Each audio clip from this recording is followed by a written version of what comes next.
युवराज और पद्मा की शादी के फेरे तब जारी रहते हैं जब अंजलि पत्रकारों के साथ कार्यक्रम स्थल पर घुस जाती है और उन सभी गुंडों की पिटाई करती है जो उसे रोकने की कोशिश करते हैं। महक कार्यक्रम स्थल पर पहुंचती है और युवराज और पद्मा की शादी की रस्मों को हैरान होकर देखती है।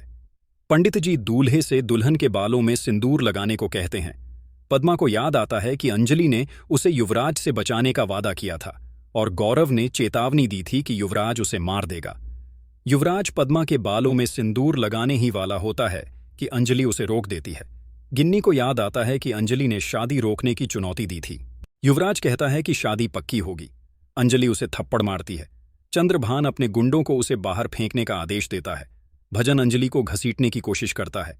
अंजलि उसे मुक्का मारने के लिए हाथ उठाती है और मीडिया हेड बसंत और उसकी टीम को बुलाती है। रिपोर्टर उसका बयान दर्ज करते हैं और पूछते हैं कि यहाँ क्या हो रहा है।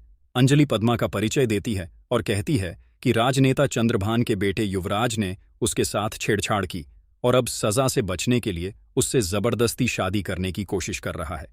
वह युवराज पर लगाए गए कानून की धाराओं का वर्णन करती है और युवराज को निश्चित रूप से जेल भेजने की चुनौती देती है। काव्या और अन्य लोग अंजलि को बाहर फेंकने की कोशिश करते हैं। इंस्पेक्टर पंकज अपनी टीम को बुलाता है और अंजलि और पद्मा को बचाता है।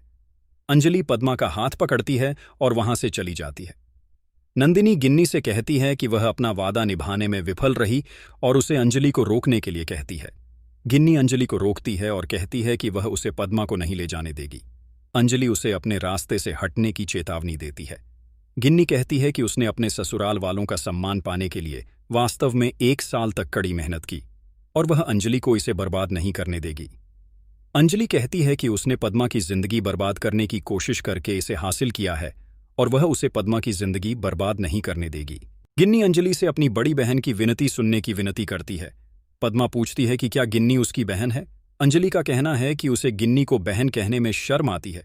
गिन्नी विनती करना जारी रखती है, सपना को बुलाती है और उससे अनुरोध करती है कि वह अपनी छोटी बेटी को अपना वैवाहिक जीवन बर्बाद करने से रोके, क्योंकि उसे बहुत मुश्किलों के बाद अपने ससुराल वालों का प्यार मिला था और वह 1 साल के बाद पहली बार आज रात अपनी सुहागरात मनाएगी।